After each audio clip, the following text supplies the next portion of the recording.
It is October 2nd, a Monday, and that means that it's time for another episode of Let There Be Talk, episode number 717.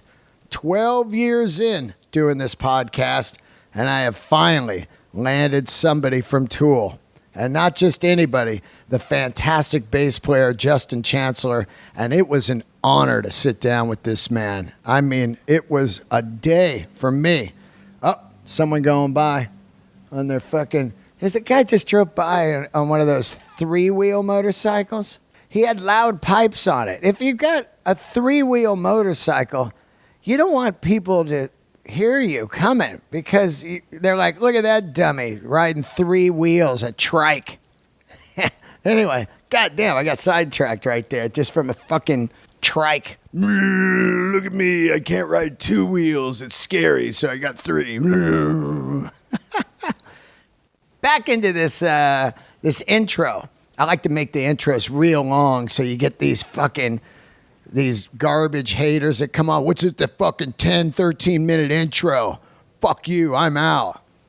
Reminds me so much of that Tool song, Hooker with a Penis, where he just slays a fucking fan over calling them a sellout. One of the greatest songs ever.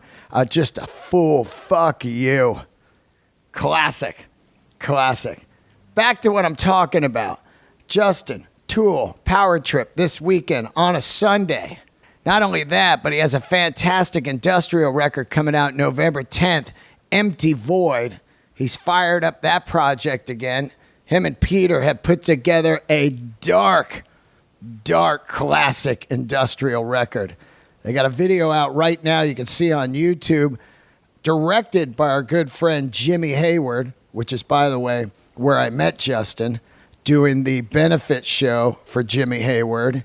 And actually, I want to give you Jimmy Hayward's Instagram because he's still, he's doing some, I think he's auctioning off stuff. And I want to just keep pushing this for Jimmy. Jimmy Hayward, who's a fantastic animator and director, writer, musician.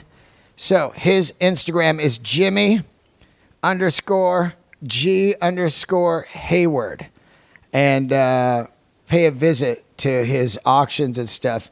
He had a rare melanoma, a type of melanoma, and I had Jimmy on a few months ago, and I've never met a more positive man that was going through such a brutal thing in life. Anyway, so I met Justin there, and we hit it off over his Lake Placid Blue Fender P bass, all original. I just saw it, and I was just like, that is beautiful. Great day talking to Justin. I love this man. He was just a great human. And I'm looking forward to seeing them out there with a little fistful of psychedelics and take that in and see what happens. Thank you guys for always tuning in and supporting the podcast. Hit the patreon.com/Dean Delray for bonus episodes. There's a brand new bonus episode up right now. And you can join me for some Zooms, some live Zooming. And DeanDelray.com for the tour dates. Like I said, I will be all over in the next couple months, including Colorado Springs at the Funny Pages, headlining 4 shows, October 20th and 21st. You can also catch me at Madison Square Garden with Mr. Bill Burr. I cannot thank Bill enough for all his support, and Club Soda Kenny, just cruising around America with 2 just solid friends, man. I love it. I love you guys, and I hope that you enjoy this episode. Even if you've never heard of my show, but you're here because of Tool, thank you for coming on board and giving it a ride. You can subscribe on iTunes and YouTube. Please leave a review, like I said. Let's get into it right now. Mr. Justin Chancellor of Tool and MTVoid. And don't forget, MTVoid's new record, Matters Not Part 1, will be out November 10th. Here we go. All right, here we are. Welcome to another episode of Let There Be Talk. This is a fantastic guest, pretty much a dream guest to have a member of Tool on. Anybody from Tool, it's been the dream for 5-6 years. And here you are. Introduce yourself. You got me. You got the bass player, Justin Chancellor. The obvious is to try to get Maynard, or Adam, but the thing is, I love having. If you look at my show over the last 12 years, I love having bass players on. I love having drummers on that aren't necessarily. Of course, your drummer is crazy famous, but guys that are like the soldiers in rock and roll. Work in the engine room. Totally. Yeah. Totally. So it's kind of a different perspective, I guess. It is. And bass is it's such a key instrument. When I started music, when I fell in love with music, I didn't know. I listened to this band Lakeside, and I loved 70s bass players like P-Funk and all of that, know? Yeah. And this bass player in Lakeside was they're kind of like a spin-off of, say, Commodores and all that. Okay. And the guy was just like, thump, thump, bump, ba-thump. And I was like, I listen to that guitar. I had no idea, Well, you could really hear the bass in those mixes, But I didn't understand the difference between 4 strings, 6 strings. Yeah. And until Gene Simmons, then I was like, oh, he plays bass when you're a kid, Yeah. Yeah, I didn't either. I mean, I grew up in the 70s, and I was really attracted to guitar. I don't think I really noticed the bass so much when I was a kid. Maybe it's your ears developing or something, doesn't quite pick up on it, but yeah. It also, it's weird too, because its bass player is, when I was growing up and you were growing up, I'm 57, I don't know how old you are. 52. Yeah, so there you go. Everybody wanted to play fucking guitar. Eddie Van Halen, Angus Young, or whatever. So it's there's no bass players, there's no singers. Yeah. So I had to just be the singer. Right. Yeah, I was like, there's a million great Well, you can sing. That's when I met you. Yeah, what was that, like a month or two ago? That's where we did meet. We met at out the Whole Lotta Rosie. Yeah, Jimmy Hayward. Benefit. God, he just had his birthday. Thank God. Yeah, great. That was so nerve-wracking to me, because Tool and Primus are such a high watermark in the musicality of people. Almost there's a world of Primus and Tool fans, and then there's rock fans, and thank God the Primus and Tool fans are super nerdy and another level, because that keeps those bands full rocking, selling out arenas. And totally loyal fan base. I mean, unbelievable support, 100%. Yeah. I mean, I was super nervous too. I mean, I'm a massive fan of Primus, and obviously Les as a bass player. Yeah. So that was a big deal for me. I mean, we've met and we've toured and stuff, but to actually stand in front of him and play that night was magical, but quite nerve-wracking too. You didn't even practice with us, but I had a day. I got to go to one practice with them the day before, which was nice, because he suddenly revealed that he wanted me to play 5 Primus songs. He'd given me a small set list of covers and stuff, which I'd vaguely learned, but then he's like, are you going to do some Primus songs? And I was like, well, I don't know. I really don't know any. And he basically just taught me them that day. But yeah, it was really cool, nerve-wracking, but really, really exciting, like a bit of a dream come true as well. Yeah, Stand in front of that guy, I mean, I'm the nobody up there, you know what I mean? So I wanted. Hey, you were amazing. I remember somebody, Jimmy Hayward said, okay, now we're going to have the great, our host tonight, comedian Dean Delray, come on. And the audience was just crickets. So I was like, oh, I better fucking deliver. Yeah, you came out strong as well. Give me some. That was really, really awesome. And I got to say, I mean, you hit that vocal, no problem. It was amazing, because we had double guitars, double basses, double drums, so it needed some pipes behind it. And yeah, I thought it sounded great. And no fucking monitor. No monitor. So I walk up, and you guys are all in here, and I go, say, is there a monitor? And they all looked at each other like, No. Yeah. And I was like, oh, this could be a nightmare, you know? Yeah, I didn't even think about that. I mean, that's the first show I ever did with in-ears. Oh, really? Yeah. I've always used monitors, but at the rehearsal, they're like, we're not using any monitors. And it made sense because there's so many musicians on the stage, but it was a bit of a baptism of fire for me too. But you had nothing to go by. Nothing. I mean, there were some amps, right? You could vaguely hear some amps. I was just kind of hanging in the house. Oh, no, you were right on. Yeah, I was just trying to get my head. And then, when they shot the video over, I go, okay, let's see. Because, sometimes if you can't, you got double bass up there, man. Two bass players, it can just get wobbly and you don't even know what you're singing. Yeah.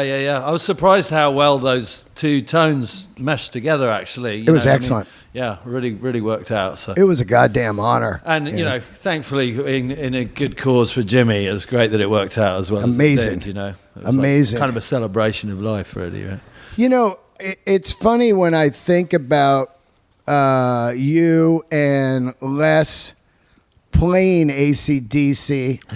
Does that kind of is it kind of a thrill? Like, I never play anything this kind of basic, or is it kind of like blasé but fun just to get a rock out? Because I know Les sometimes he'd be like, oh yeah, but after we sound checked it, he was like, oh, people. He said, oh, people are gonna fucking love this. Yeah, like the way he said it was total joy because for a starter, you're playing with, the guitar players all knew what they're doing. They sounded great, but just to get the chance to play a simple rooting bass note like that, which, I mean, both of us get very overcomplicated, I'd say, I mean, Les kind of rhythmically, he's just, a million miles an hour. There's so many notes going on, and I get kind of into all kinds of melodies. So to play something straightforward like that and feel, which you wouldn't normally naturally do, to feel the power of doing that is really cool, I mean, despite the fact that it's an awesome song that you get to recreate, but yeah, it felt really good. It was a powerful thing, Yeah. Are you an AC/DC guy? Massive AC/DC wow. guy, yeah. It's That's the first, amazing. It wasn't the first show I went to, but I went to a boarding school from quite a young age, like 8 years old, and by the time I was my brother gave me Highway to Hell, I think I was I want to say 11. Would it have been 1981, something like that? Highway to Hell 79. 79. So, but he gave it to me, I think, around my 10th or 11th birthday. And, just the image of Angus and that on the front immediately appealed to me. I'd started playing guitar already. But anyway, by the time I was 16 years old, I bought tickets for AC/DC at Wembley Arena in London. Amazing. I was at a boarding school, so we had to sneak out on the Sunday. Wow. We were down in the countryside. So we all just I had three of my friends come with me. We got on the train. There wasn't so much attention on a Sunday, so we managed to get out of town. And then the only thing, we watched the whole show, was mind-blowing. They had the cannons and all that stuff. Oh, yeah. And then we had to leg it to catch the last tube and make it back to the station to get the train back to school to sort of sneak in before anyone knew we were out. We got away with it. We had T-shirts and posters. It was amazing. That was your first concert? Which is ironic, being the whole schoolboy outfit. Yeah, yeah, exactly. I mean, it wasn't. I can't remember what my first concert was, but it was pretty early on. We didn't get a lot of opportunities to go to them, So. Was that Back in Black, or For Those About to Rock, or Flick of the Switch? I'm not sure. It was probably For Those About to Rock. Yeah. Because they had the big cannons. Yeah. It was about 1987, I want to say, 86 or 87, something like that. So, 86, 87. Yeah, that's like fly on the wall. Yeah, maybe. Yeah, but you do get the cannons. Maybe it was, I don't know. You get that. They had the cannons. But yeah. That's what I remember. It's crazy to think about how massive that band has been their whole career. Oh, yeah. And the crazy thing is I'm about to do a show with them. Well, you are. Oh, that's right. Oh, my God. I'm going out there. Yeah, the power trip, man. This is going to be fucking insane. It's really quite hard to get my head around. I'm like, wow, because we're going to be able to see them. They're playing the Saturday night. Yeah, you're going all 3 nights or 2 nights? Well, we're playing Friday night. We're playing in Sacramento. Oh, I got you. The Aftershock Festival. Right. So we leave after that, head straight for Indio. and basically wake up there. So we'll have a day off and we'll get to go see. I'm definitely going to go see AC/DC. It's going to be wild. I mean, you know, right now, Tool fans are like, what the fuck is this guy doing just talking about AC/DC? You got Justin on there. Get into his tone. But I mean, I do like to talk to people, like I said, that play outside of the box music. I mean, you know, here's Mike Patton and Mr. Bungle, and they're doing a Van Halen Lost Control right now. Wow. And they're doing it fucking dead on. So there is this, you know, I grew up with Faith No More, Tool, Primus. All of this stuff in the Bay Area was just really a melting pot of, like, you know, from Metallica to Primus to Santana. You know, you don't know what you're going to get. So it is amazing to see people outside the box into rock, because you don't know, you know. Some people could be like, nah, I'm not into that dumb stuff, you know? Yeah, for sure.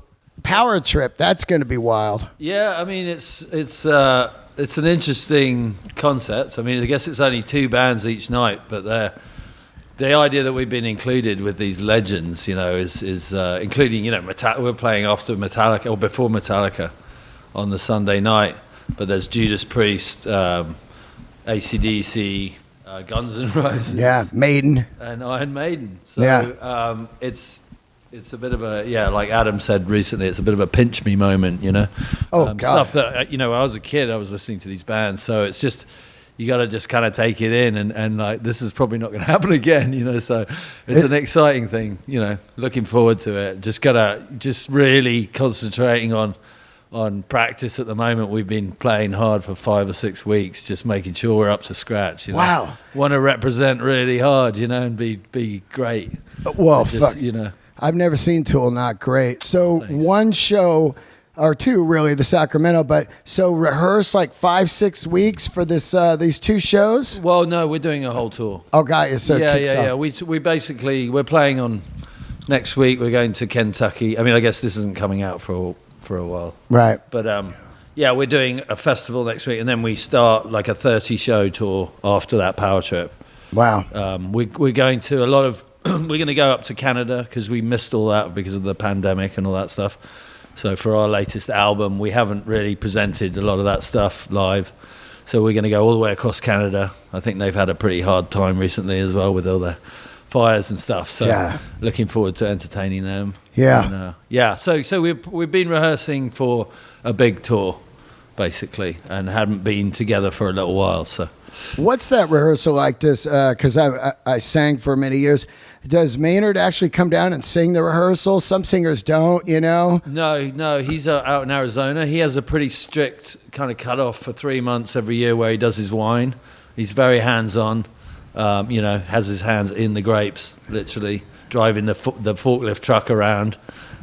He's very involved in it. So he basically, you know, that's an agreement we have for 3 months a year. We don't do anything with him. And that's kind of coming to the end right now. So we're going to meet him up in Denver. We've got a few rehearsals with him just to kind of get back into it. But we're not doing anything brand new. We're putting out a couple of really old songs, which he wants to go through before we do them. But yeah, it's basically the 3 of us. We just work on our chops and just kind of get really comfortable again, you know? Yeah. Like you know, just... Adam always says, you know, get to the point where you're thinking about your laundry while you're playing. You know, you can just kind of like zone out, and you still know what you're doing. That's a lot like comedy, to where you don't want to totally know it too well, but you don't want to underknow it either, because then the delivery is being thought about. Yeah. So the more that it comes out without thinking about it, but not being burnt on it, is when you're in that sweet spot. Yeah. You want to allow some room for creativity in there, right? Absolutely. Some magic. You know, the possibility of magic to happen. Are you a comedy guy? I love comedy. I actually just, this is kind of weird, but I went and did jury duty. Yeah. And jury duty. I did. Don't you just throw that away? Well, apparently you do, but I didn't. I got an American passport last year. Oh yeah. I have English and American now. I've lived here forever, but I got roped into that, and my wife was like said the same thing, but I got guilted into it. Anyway, I met Pete Lee. Do you know? Pete Lee, yeah. He was on the jury with me. So, wow. So we basically spent all week going for lunch together. Oh, that's great. And became fast friends. I mean, got on with him so well. So I went to see him last weekend down at Brea. Brea Improv. Yeah. I didn't realize it was not La Brea. It was pretty far out. Yeah, it is far, right? But it was, that's the most recent comedy I've been to. It was cool. He's pretty relaxed in his presentation, Yeah, there's, a lot of us comedians love Tool. Like Rory did the Tour around Tool. Yep. Rory Scovel. And I just saw Rory. He came to practice the other day. Oh, yeah? Yeah, he came and just sat in at practice. Oh, man, I would love to see that. Anytime, man. Oh, fuck, don't say that. When are you guys on again? I'd just love to go check it out just to see, watch you guys play that stuff. I've been watching Tool since the EP. I grew up in the San Francisco Bay Area, and it was a heavy industrial town of Tool's not industrial, but Ministry was big. Oh, yeah. And, that whole era of Lollapalooza, the first couple of them, and, Just One Fix was huge. Then Tool was giant. Not giant, but it was played in all of the San Francisco Haight Street jukeboxes, like Murray's Trophy Room Bar. Tool would be on fucking a Nick Cave, Red Right Hand. Right. Everything would be fucking booming, man. And it was really amazing time to grow up around there because there was just all this different music, coming from Van Halen, AC/DC, Zeppelin. Yeah. And then all of a sudden the next wave is like, wow, this shit is fucking fire. Yeah, like Jane's Addiction. Oh, God. Started to take a little turn. Yeah, 100%, And people my age were calling Jane's Addiction our Zeppelin, Right. That Nothing Shocking record was kind of Zeppelin-ish. It was amazing, yeah. It really was. Yeah. So, Tool has been around. The last time I saw you guys, I think I told you this, was San Diego the night Bowie died. Oh, wow. Yeah. Yeah. So I didn't even know Bowie died because, Tool's like, don't have your phones out. Right. Which is fine. Right. And I get out, I turn my phone on, and it's just blowing up. Yeah. And it's like, Bowie died. I was like, wow. So I never forgot it was on that night to see somebody, in my mind, a level of Bowie, super creative, wild, outside the box type of music, Wow. What was that like? I'm sure you've answered it obviously a million times, but back in 95 or so, when you get asked to audition for the band after the Undertow success and everything, what was that about? Because you're playing a Peach, and how did they know about you guys? Well, you? Well, my brother we had a mutual friend. My brother had started his own record label, and previous to that, he'd been traveling around America, or he'd been out in LA just after he'd left school and stuff. And he met the guy the first guy, Matt Marshall, who actually signed Tool, but he met him before that. So cut to maybe 3 or 4 years later, they got back in touch, and he was like, oh, I'm running a label. Matt was like, oh, I'm working for Zoo. And they would send each other stuff, that they were working on or signing or interested in. And so my brother and I were probably the first people to get the Tool demo in England. Wow. Because Matt was kind of pursuing them. And he just called me in his bedroom and was like, just check this shit out. This is insane. And immediately I'd never heard anything like it. So after that, their success started to happen, and they come out to England. Actually, my brother and I flew out to CBGB's to go see them. Matt said, on the EP tour? It was with Rollins' band. Oh, yeah. And they were supporting Rollins. And so we flew out for a weekend. I was just out of school, so it was like the first bro trip abroad. And we met them all that night. We had dinner with them after their show. I was sitting opposite Maynard, shaking. Yeah. But there began a friendship, and ultimately, cut a year or two later, when they had the vacancy for the bass player, they had already had me, they'd done me a favor when they'd come back to England. They'd had my band support them. Yeah. One of their shows in a bigger venue than we would ever have been able to play, because we were just playing in the pubs and stuff. And they considered me when they started looking for a new bass player, which it took me from left field. I was really shocked. I was not expecting that at all. But my brother was the one. He kind of like shook reason into me and said, "Look, you need to take this seriously. Go for it. This is what you want." Even though it was a little difficult because I was in a band and it was after Peach. It was another band called Sterling, to be fair, the deciding factor was I wasn't completely happy with that situation. It wasn't the type of stuff I really saw myself doing musically. So that allowed me to make the step of actually, going. Right, you're not just ditching your buddies. Yeah, I get it. If I'd really believed in it, it would have been a different thing, So anyway, that's the long and short of it. And I ended up going out and I had to wait a month. They kicked me out of the band in England. So I was like, well, I'll just start writing stuff that I really want to write. I had a really positive outlook. I was always going to be in a band at that point. And I just started writing music and riffs and stuff. And then a month later, I got a call. They're like, "You're in. It's you." Like Maynard called me. Whoa. In the middle of the night. He's like, you did it. You're in. See you next week. Man. So I moved out with a bag of clothes and my bass guitar. Like, did you audition?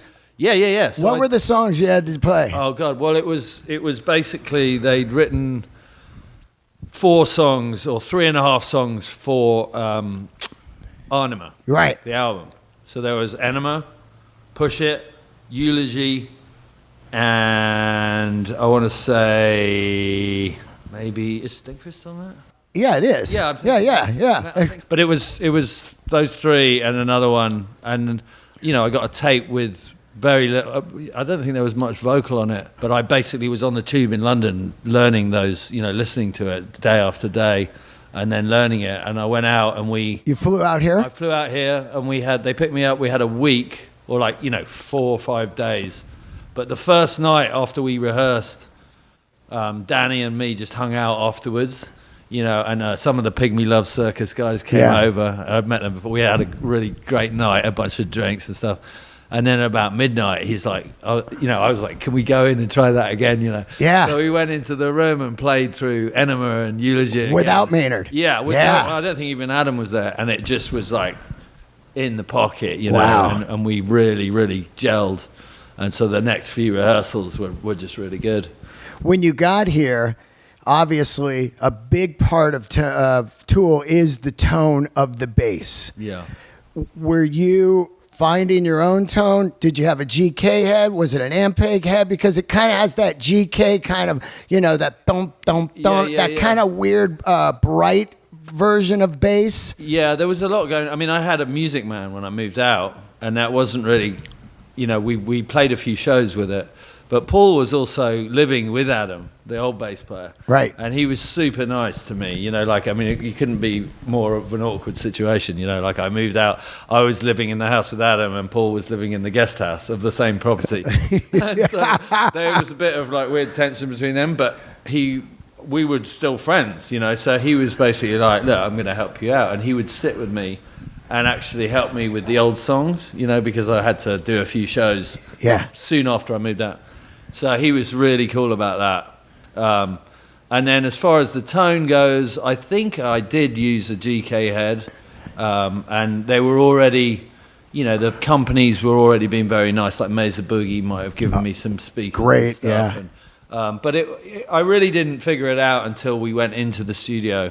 The first thing we did was write the rest of the Enema album, Anima. We wrote all these songs to fill it up, and then we did a few shows, but then the beginning of the next year, I think we started recording, and that's when I got the wild bass through Greg from Failure. We were trying stuff in the studio, and it just wasn't sitting with the band. It just sounded too distant and didn't have that punch. What were you trying? Like P basses, jazz basses? I had a Gibson Thunderbird. Oh yeah. And I had a Ernie Ball Music Man or Stingray. Oh yeah, great bass. Brought out, but it was too sort of high and low. That it needed that mid and to be a bit more compressed and to compete with the guitar kind of thing. So we ended up borrowing Greg from Failure's While, and it just immediately sounded amazing. I think, you know, it was Danny's idea or something. But so we borrowed that from him and started recording with it, and then called While and ordered one, you know, which came out pretty quick. And that was it. You know, I've been using that ever since. It had to be, and we're going to talk about your new project and everything, but I wanted to get into this because it had to be kind of bizarre. I mean, Maynard at that time was one of the most incredible frontmen I'd ever seen. It was straight gummo. Yeah. It was just like the most wackiest, weirdest dude ever with the moves and stuff. For the first few shows, are you just playing bass, looking over, going like, "This guy is crazy"? Like, I mean, it was amazing. I'd been to a bunch of Tool shows, so Yeah. I knew the deal, you know. Yep. And it was very much a case of a frontman, you know, performing, you know, at a crazy level. You know, your focus was all on him, and obviously that started to change a bit. He started to go into some other creative areas. Right. Started dressing up like Cher and stuff. Yeah, yeah. And which was also cool, you know, like, because it just changed a lot. I think Maynard's always evolved since I've known him. He's, you know, everything he's interested in or pursued, you know. But as a performer, you know, I think he's always looking at different ways of presenting himself. And you know, obviously we've sort of spread out now on the stage, and it's kind of a less focused right in on that. it's like a play almost. He's like in the distance somewhere. Know, as the show got bigger, Adam was able to get into his experience of filmmaking and visuals and stuff, and so we started to really explore that realm, you know, and make the most of it. Which kind of, you know, the guy in the front on his own performing, it kind of detracts a bit from that. So I think we naturally evolved into more of a sort of a Pink Floyd type situation with the bigger shows. You know? Yeah. But yeah, at the beginning he was definitely, it was crazy. I couldn't believe I was in the band. I was standing next to him just like, hey, what the fuck? Yeah, I mean, I saw him numerous times in San Fran, and it was wild. Like, you're looking at this guy, and he's contorting his body, and he's got the best, like, kind of screams and bizarre hypnotic vocals. And then the next time I see him, he's in a fucking cage in the left corner of the stage on the Undertow tour, and you're like, what is going on here? This is wacky. Then the next time, he's dressed as a woman. Now he's like a kind of a Star Wars soldier. What, you know, it's like, it's always interesting. And his voice, I mean, like you said, his voice is so disarming because he's got such a beautiful voice. Oh, like my when God. he sings, and then he's got that ability to be so guttural with it, you know, with the more aggressive stuff. Yeah. So you don't quite know what's going to happen next, you know. I think that was the whole presentation. And also not for him to get bored, you know, or the band to get bored. Like, here we go. We're going to go out and do, you know, these tunes again. I mean, to be fair, we, you know, after those early years where they obviously were a new band, it's a little easy. Stuff comes a little more naturally when you're writing music. Of course. And obviously it's gotten famously labored, you know, our creative process. So talk about Maynard getting bored. He's like, come on, guys, like, get your songs together. Yeah. You know, like, I've already been through 3 different, like, character changes while you're writing this music. Like, you know, I totally understand, you know, the creativity going on with his presentation, you know. Do you think that also has to do with the pressure of Tool is always known to be just so high caliber, and then you start to analyze it, and that'll fuck you up. You know, like, God, man, is this up to snuff? Yeah, I mean, I think that happens with everybody. Of course. You know, especially if you have success. You know, you're like, because it's a surprise in itself, the success, you know. Yeah. So, like, how did we do that exactly? And, you know, often the first sort of instinct is to maybe try and replicate that, or you find yourself trying to write the same song, and it doesn't work that way, you know. So you have to sort of kind of blow it apart and try and approach it from different angles, and often that means just taking time away, you know, stepping away, or when it's not working, when it's not happening, not forcing it, you know, and sort of getting rid of that. It's not working, let's leave it alone and try something else, or take a break. So yeah, it gets very psychological, where you really have to kind of start from scratch again and try and like I guess almost like meditate and like let everything out Right. of your mind to come from a pure place again. You know, I always find ideas, the best ones just sort of come to you. You know what I mean? They're not. I mean, you could write. There are people that write songs and they're very good at it, and there's formulas and all that stuff. But like when you just something comes from the universe, you know, whether it's inspired by other music or sounds around you, that's always something that you can't mess with that. It's really pure, you know. So I tend to pay a lot of attention to stuff that happens that way and then build on that, you know. 100%. I mean, I wrote songs for years, and now I write comedy.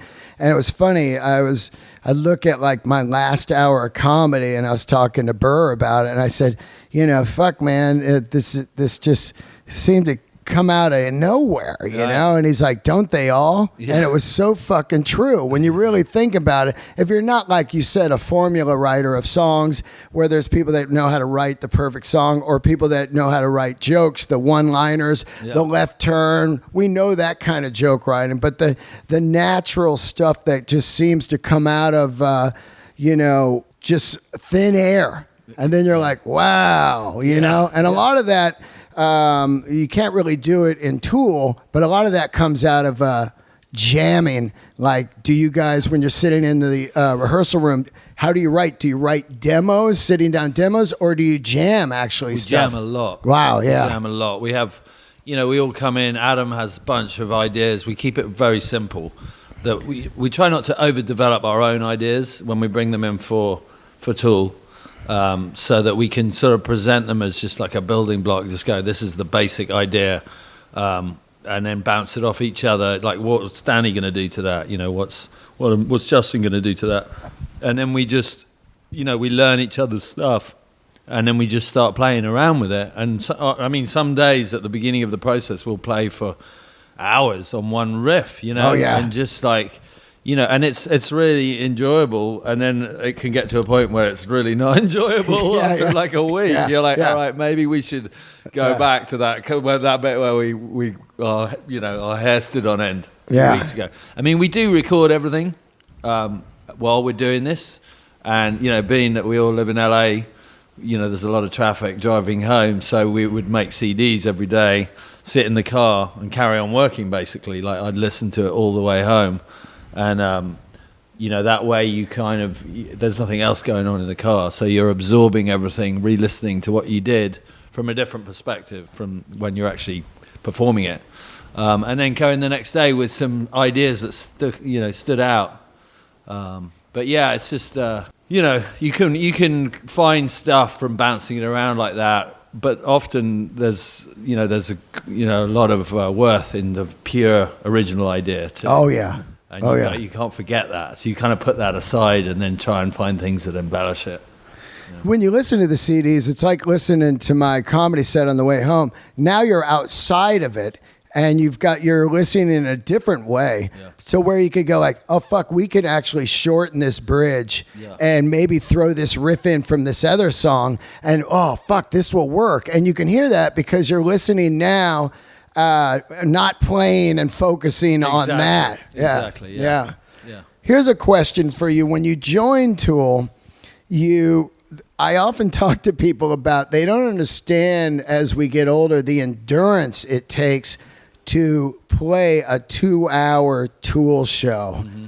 When you first join, of course, you're on adrenaline and you're in this band. But at what point do you just go like, fuck, man, because these are long concerts, they're very loud, and they're very intricate. Yeah. At what point are you up there and you go like, you know, because you could get up there and go, shit, where are we on this song? You know, because they're dense. These songs are very dense. It's like Metallica and Justice for All album. Yeah. It's not verse, chorus, we're out of there. No. I mean, it's a lot of concentration, you know?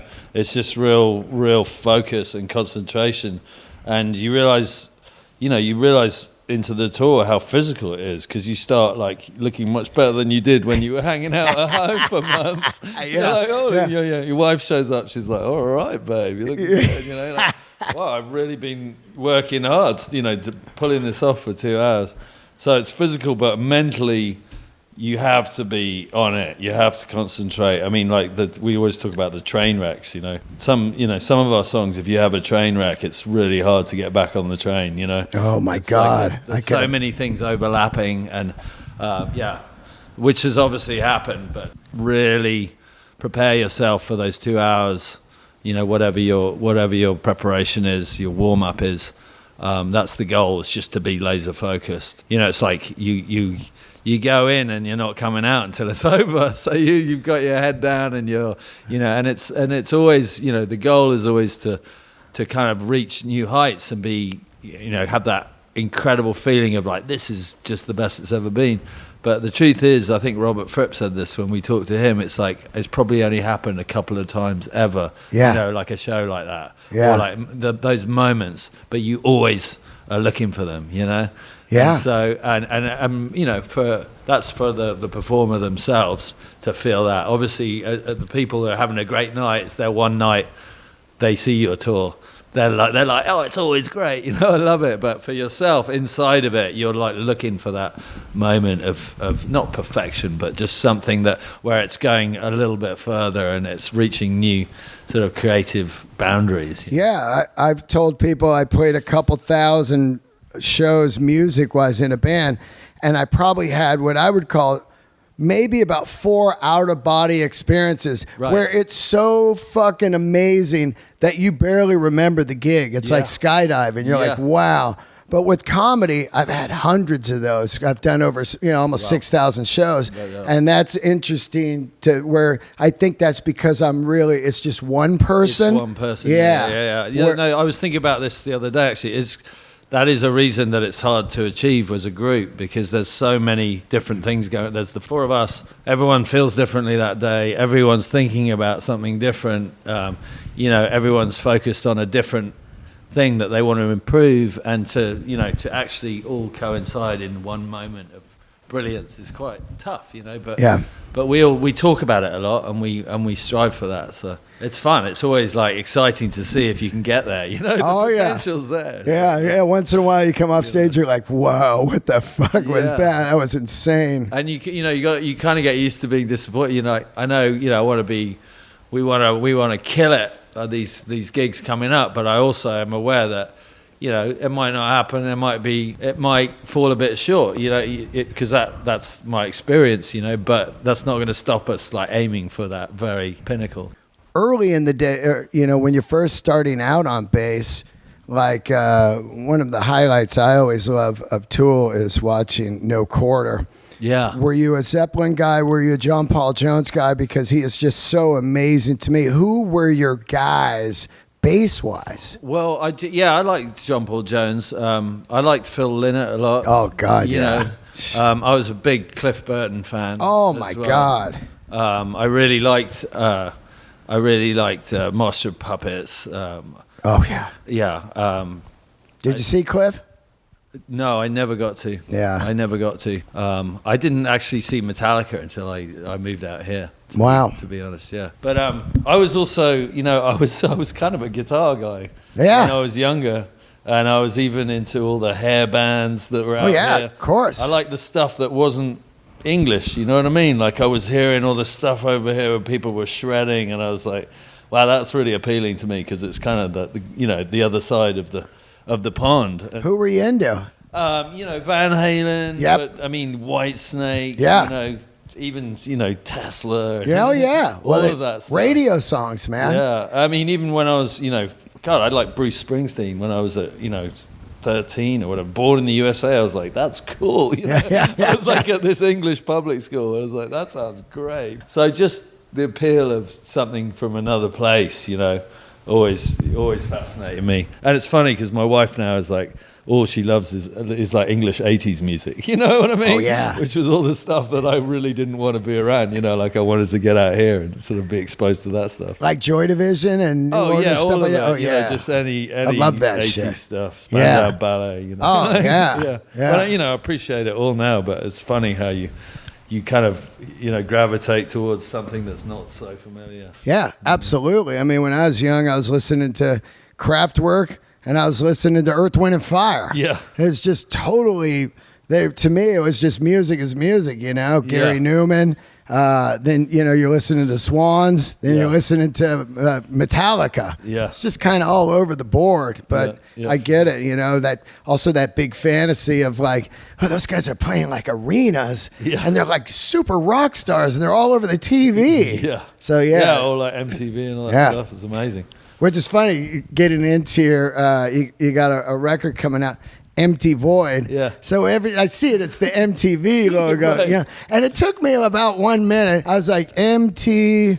MTVoid. Yeah. You know what I mean? But it looks like MTV. It does look like that. Yeah. And right. Well, I mean, it kind of came from the idea that there's a big empty space to fill creatively, and that sort of happens when trends change, it happened with MTV. They stopped playing music, you know what I mean? And then so there's a big void there to be filled. But really, the idea is like it's just a creative space where anything's possible. Kind of the idea. It's a great record. It's super industrial. It definitely reminds me of my San Francisco days. I recently had a band on called Spotlights. Oh, wow. And they are, I think they live in Detroit, and they're doing some, just industrial. There's that time where, like I said, Nine Inch Nails, all of that. Yeah. But this is even deeper into the industrial. It's actually industrial music. Yeah. Which I really appreciated because I was like, oh, well, this is just, to me, 90s San Fran. It's fucking cool. It's on, you know what I mean? And I always picture people recording this music. And as I was reading how you and Peter did, he sends you a beat or whatever, and then you're digging into it for days on end. Yeah. And it was like when I was talking to Gary Newman, like, how do you write industrial music? It's not, you're not sitting on the guitar going doo doo doo doo doo doo doo. It starts with fucking machines. Yeah, it does. It factory is a good word for it. I mean, like Peter does a lot of. He's kind of a noise smith. He basically records stuff and then he smashes it and breaks it apart and stretches it and works on it, digitally for ages and ages and ages, and stretches these sounds to make up a collection of sounds that will create an industrial beat, but very original sounding, And then for me, he'll send me a beat, and I'll just like react to it. I mean, it's a very, it's kind of a train of thought process with us, because we're not in the same room. We don't. The first album a long time ago we did together when he was visiting here, but we were both learning how to record. We did it ourselves. Yeah. It was a learning process. And this time, it was maybe 10 years later, we were far apart, so it was a different experience. But the idea that you can be sent something, now I've got it all to myself. I can sit in my room on my own and just go nuts on it and react to it. No one's over my shoulder saying do this or that. Except he's waiting there for me to return something back to him. Oh, right? yeah, yeah. It was just the most... Got anything yet? Yeah. Except we work fast, Yeah. It's a different... And it was real satisfying. I love what we do with Tool, but it's we take a long time and it's very studied and thoughtful. And this was more of a, like, let's see what you come up with to this, And because he's over there, it'll be like a few days. I'd spend a night just bashing away with a bass over, his beat, come up with like 6 different things and then send them all to him, and then I'd be like waiting for 48 hours just patient. I mean, it was pretty quick every time. He'd return back with some form of a bass and a mashup of his beat that he's already chopped up and put together and the stuff that he likes, and then we just kind of follow our nose from there. And sometimes I'd be like, I like that bit, but most of the time we just kept moving forward with it.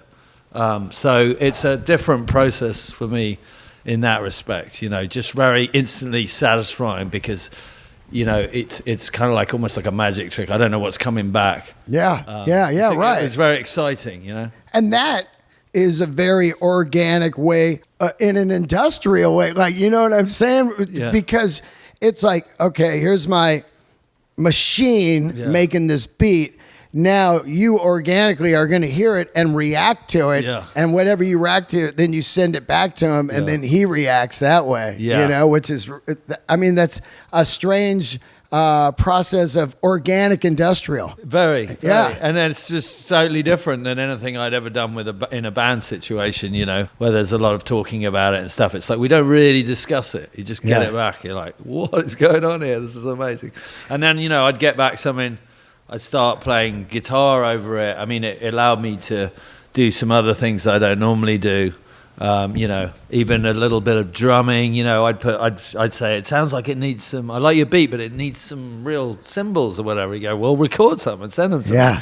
So I'd do that, you know, because God forbid, I'm not a drummer, you know. Yeah, oh God. But I'd send him drum samples, and then he'd incorporate them into his kit, you know, that he's created himself. Right. So, yeah, it's really, really a fun process. And just experimental, industrial experimental. You know? I think the process of that is so rewarding. Also, when there's not like the pressure of like what Tool is, you know? So it's a lot like in a comedian world of just doing some crowd work where you can just riff in between your bits.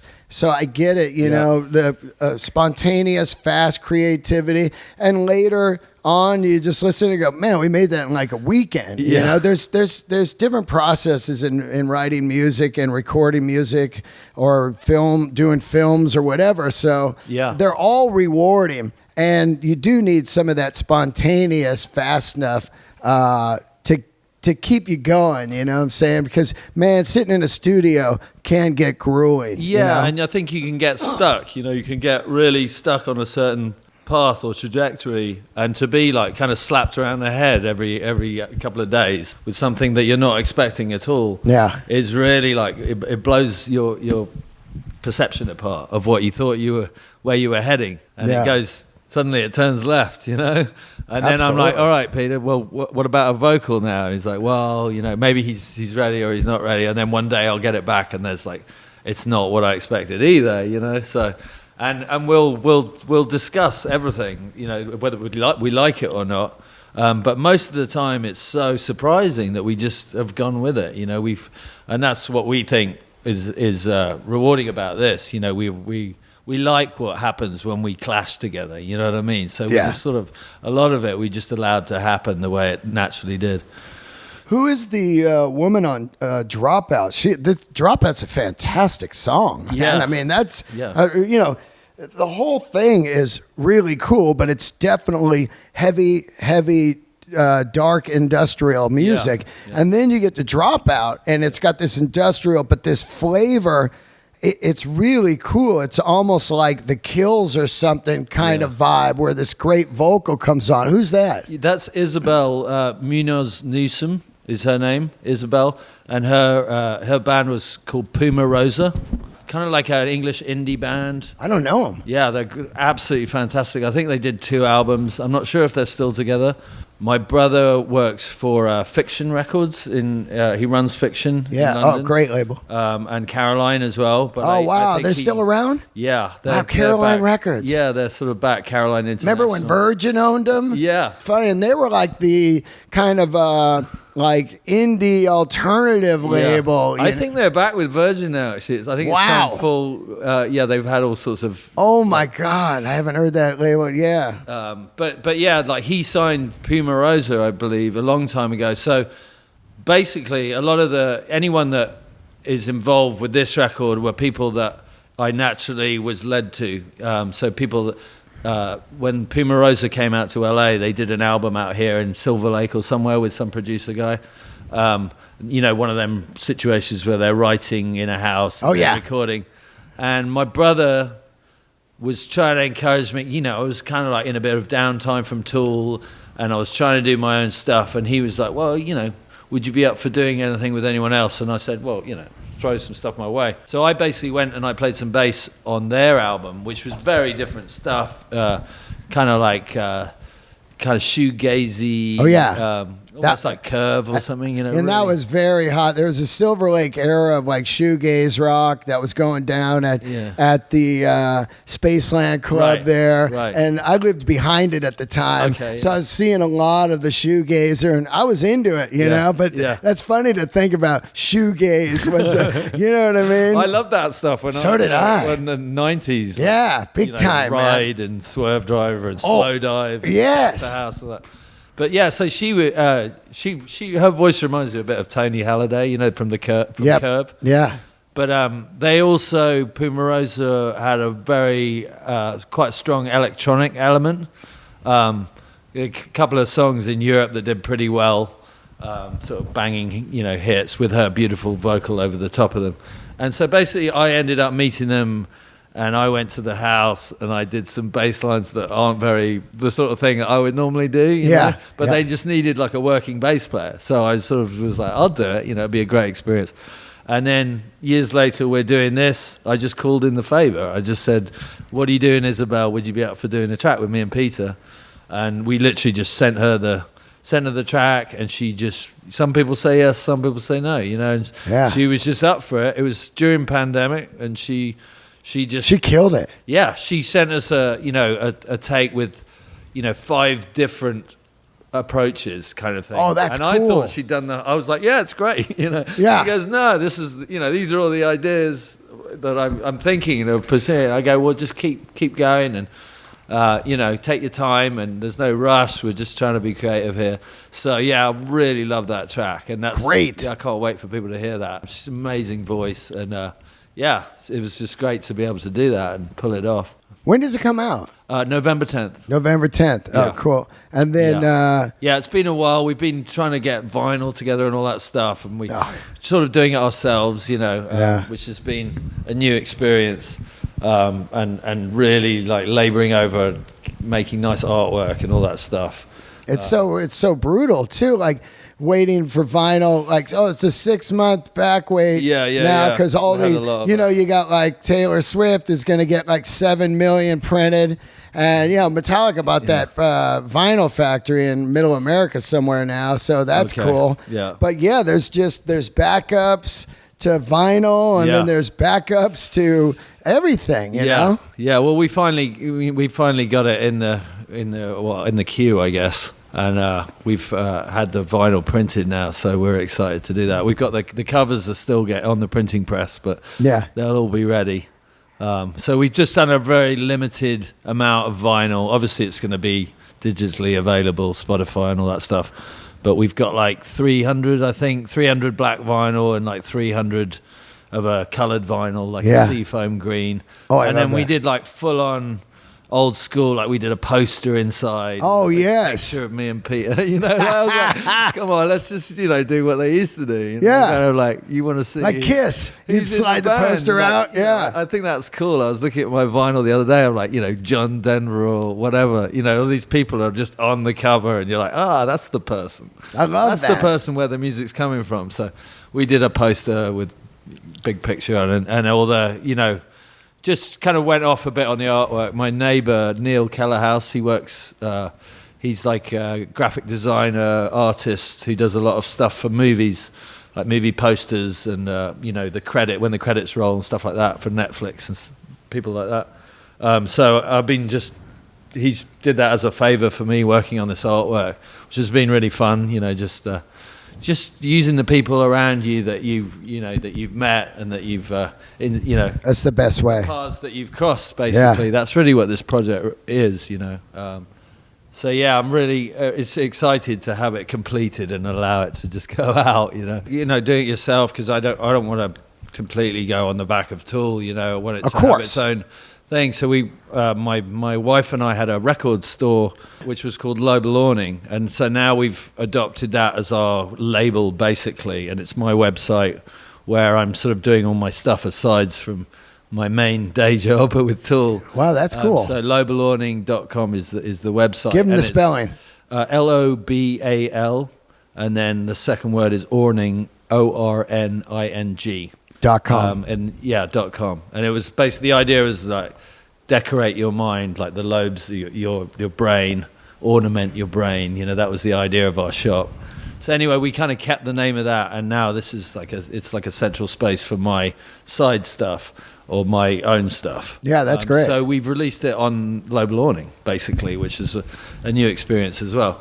When you got out to America, I don't know if you had a car in Europe, but you start to learn to drive out here, right? Because you read the tube.